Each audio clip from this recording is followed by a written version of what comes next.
नमस्कार दोस्तों, स्वागत है आपका द भारत में। तो दोस्तों आज हम डिफेंस न्यूज में जानेंगे कि चीन को जिस रॉकेट फोर्स पर भरोसा है वही रॉकेट फोर्स का लद्दाख से 250 किलोमीटर दूर अंडरग्राउंड मिसाइल फैसिलिटी का खुलासा हुआ है। और दूसरी बड़ी खबर है कि अमेरिका चीन की दुश्मनी बढ़ती जा रही है।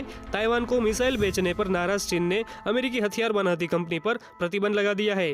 तो दोस्तों सभी खबर आपको सरल भाषा में बताएंगे। प्लीज आप वीडियो को एंड तक बने रहिए। वीडियो को लाइक करके चैनल को सब्सक्राइब भी कर दीजिए।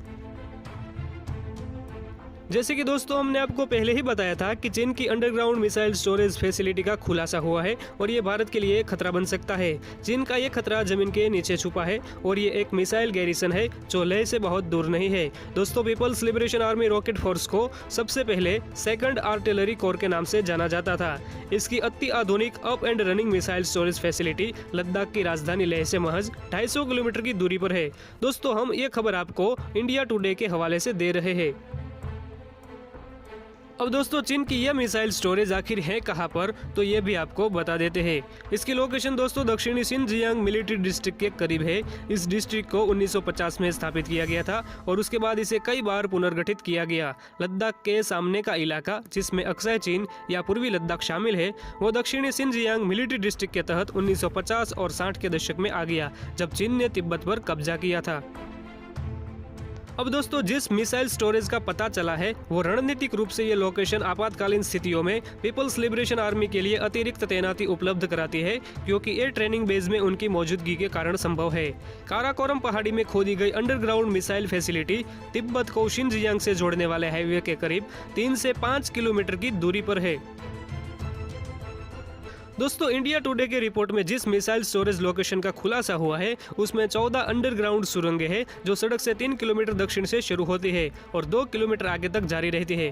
और फिर एक जल स्रोत के पश्चिम में 12 सुरंगें हैं जो शायद ऑपरेशनल मिसाइल का स्टोरेज है। और पूर्व दिशा में 2 अन्य सुरंगें हैं। ये इनके प्रशासनिक और कमांड एंड कंट्रोल सुरंगें होने का संकेत मिल रहा है। दोस्तों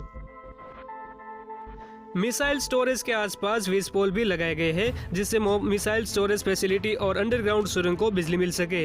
और ये फैसिलिटी कम से कम दोस्तों 24 मिसाइलों को स्टोर कर सकती है, ऐसा अनुमान लगाया गया है। और साथ में यह भी अनुमान लगाया जा रहा है कि यहाँ एक हाईवे गैरेज के साथ बड़ा गैरिसन भी है। सपोर्ट वाहनों के लिए अन्य गैरेज भी है और यहाँ कम से कम 8 हाईवे गैरेज है और इसका इस्तेमाल दोस्तों वाहनों की तैनाती से पहले उनकी चेकिंग के लिए होता है। हाल ही में यहाँ नया हेलीपोर्ट बनाया गया है। ताज़ा सैटेलाइट तस्वीरों से यहाँ 15-20 इमारतों का नया निर्माण दिखता है, जो कि संभव है कि भविष्य में और ज्यादा सैनिकों की तैनाती को ध्यान में रखकर किया गया है। यह निर्माण नवंबर 2019 के आसपास शुरू हुआ है और इससे संकेत मिलता है कि पूर्वी लद्दाख में जो मौजूदा गतिरोध हुआ, जो सैनिकों की झड़प हुई, उसकी रणनीति अक्टूबर-नवंबर 2019 में ही तैयार की गई हो सकती है। यहाँ एक तोपखाना और एयर डिफेंस ट्रेनिंग एरिया है दोस्तों, जो गन डिप्लॉयमेंट को विभिन्न तरीकों से दर्शाता है। अब दोस्तों आपको दूसरी बड़ी खबर भी बता देते हैं। ताइवान को अमेरिका के पेट्रियोट एडवांस कैपेबिलिटी 3 मिसाइलों की बिक्री से चीन बौखला गया है। चीन के विदेश मंत्रालय ने कहा है कि वह इस मिसाइल को बनाने वाली अमेरिकी हथियार निर्माता कंपनी लॉकहीड मार्टिन पर प्रतिबंध लगा देगा। करीब $620 मिलियन की अनुमानित लागत वाले इस रक्षा सौदे को अमेरिकी रक्षा विभाग पहले ही मंजूरी दे चुका है। दोस्तों ताइवान में शांति के लिए चीन ने डील रद्द करने की मांग की है। चीन के विदेश मंत्रालय ने कहा है कि अमेरिका को ताइवान के साथ अपने सैन्य संबंधों को खत्म कर देना चाहिए। उन्होंने कहा कि इस डील को रद्द करने से अमेरिका चीन के डिप्लोमेटिक संबंधों को नुकसान नहीं पहुंचेगा और ताइवान में शांति बनी रहेगी।